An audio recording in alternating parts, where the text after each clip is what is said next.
Court के अहम फैसले की और नैब के अहम लोगों के खिलाफ ये फैसला आया है। कितने लोग थे और क्यों आया है ये हम जानेंगे औरिया साहब से। जी औरिया साहब, देखिए उसमें एक आलिया रशीद साहबा होती थी, पीटीवी की कॉम्पेयर होती थी। जी बिल्कुल याद है, आपको याद होगा जी। बड़ी बड़ी तीखी स्पोर्ट्स कॉम्पेयरिंग करते, हर जगह नजर आती है स्पोर्ट्स के अंदर, प्राइवेट चैनल्स पे भी आती है आजकल। उनको वजीर आजम साहब ने जाती चिट के ऊपर उनको डीजी लगाया नैब का। जी, उन्होंने कहा जी ये आप क्यों लगाया? उन्होंने कहा जी ये जो है ना ये स्पोर्ट्स के कोटे में आई है।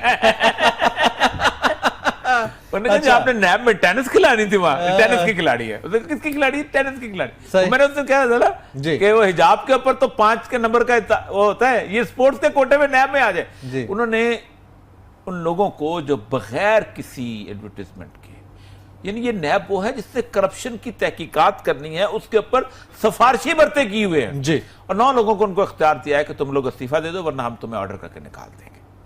कि ये तुमने क्या बदमाशी फैलाई हुई है यार, कि जिस मुल्क के जिस अदारे ने करप्शन की तहकीकात करनी है उसके ऊपर वजीर आजम साहब के मंजूर नजर लोग जो उनके दस्तखत से लगे जा रहे हैं। तो इमरान खान साहब सही रोना रोते हैं ना सर? बिल्कुल ठीक रोता है, बिल्कुल ठीक रोता है। इस मुल्क में कभी करप्शन ठीक नहीं हो सकती। राइट। तो दूसरी जो अहम जो बात है वो इस्लामाबाद हाई कोर्ट का फैसला है जी। और इस्लामाबाद हाई कोर्ट का फैसला ये है कि नवाज शरीफ साहब ने ये किया था कि ओगरा और पेपरा जी और नेपरा, ये सारे अदारे हैं जो रेट कंट्रोल करते हैं और इंडिपेंडेंट अदारे थे, इनकी बॉडीज थी जी। अच्छा जी, थोड़ी थोड़ी आंखें दिखाते थे। राइट। और आंखें दिखाना तो पसंद नहीं है ना, तो उनको अपने इन्फ्लुएंस में ले लिया। तो उन्होंने किया ये था कि उसको गवर्नमेंट डिपार्टमेंट जो होता है ना, एडमिनिस्ट्रेटिव डिपार्टमेंट के मतहत कर। अच्छा आज हाई कोर्ट ने कहा निकलो, ये तुमने कैसे कर दिया? इंडिपेंडेंट बॉडीज बनाओ, दोबारा इंडिपेंडेंट बॉडीज डिक्लेयर कर दी। तो ये it's another defeat. Nawaz Sharif साहब की जो है ना अदलिया की डिफीट बहुत लंबी, जैसे कहा ना एक होता है जिसे कहते हैं स्नो बॉल इफेक्ट,